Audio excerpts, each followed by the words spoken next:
पत्नी इज्जत बिगाड़ती भी है और बनाती भी। एक पति पत्नी में तकरार हो गई। पति कह रहा था, मैं नवाब हूँ इस शहर का, लोग इसीलिए मेरी इज्जत करते हैं और तुम्हारी इज्जत मेरी वजह से है।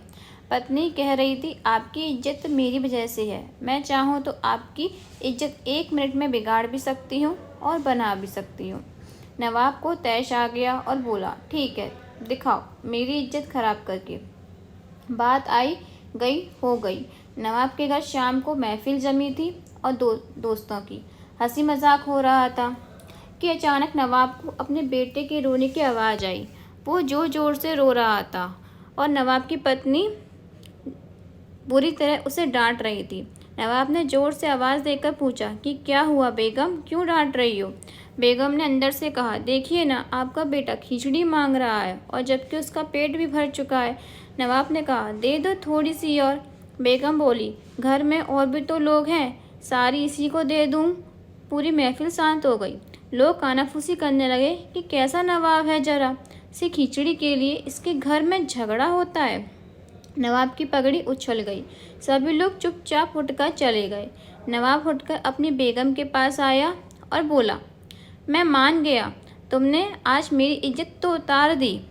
लोग भी कैसी बातें कर रहे थे, अब तुम यही इज्जत वापस लाकर दिखाओ। बेगम बोली, इसमें कौन सी बड़ी बात है, आज जो लोग महफिल में थे उन्हें आप फिर किसी बहाने से उन्हें निमंत्रण दीजिए।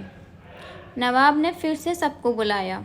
बैठक और मौज मस्ती के बहाने सभी मित्रगण बैठे थे। हंसी मजाक चल रहा था कि फिर वही नवाब के बेटे की रोने की आवाज़ आई। नवाब ने आवाज़ देकर पूछा, बेगम क्या हुआ, क्यों रो रहा है हमारा बेटा? बेगम ने कहा, फिर वही खिचड़ी खाने की जिद कर रहा है। लोग फिर एक दूसरे का मुंह देखने लगे कि यार, एक मामूली खिचड़ी के लिए इस नवाब के घर पर रोज झगड़ा होता है। नवाब मुस्कुराते हुए बोला, अच्छा बेगम, तुम एक काम करो, तुम खिचड़ी यहाँ लेकर आओ, हम खुद अपने हाथों से अपने बेटे को देंगे, वो मान जाएगा, और सभी मेहमानों को भी खिचड़ी खिलाओ। बेगम ने जवाब दिया, जी नवाब साहब। बेगम बैठक खाने में आ गई। पीछे नौकर खाने का सामान सर पर रख आ रहा था। हांडियाँ नीचे रखी और मेहमानों को भी देना शुरू किया अपने बेटे के साथ। सारे नवाब के दोस्त हैरान। जो परोसा जा रहा था वो चावल की खिचड़ी तो कतई नहीं थी, उसमें खजूर, पिस्ता, काजू, बादाम, किशमिश, गिरी इत्यादि से मिलकर बनाया हुआ सुस्वादिष्ट व्यंजन था। अब लोग मन ही मन सोच रहे थे कि ये खिचड़ी है, नवाब के घर इसे खिचड़ी बोलते हैं तो मावा मिठाई किसे बोलते होंगे?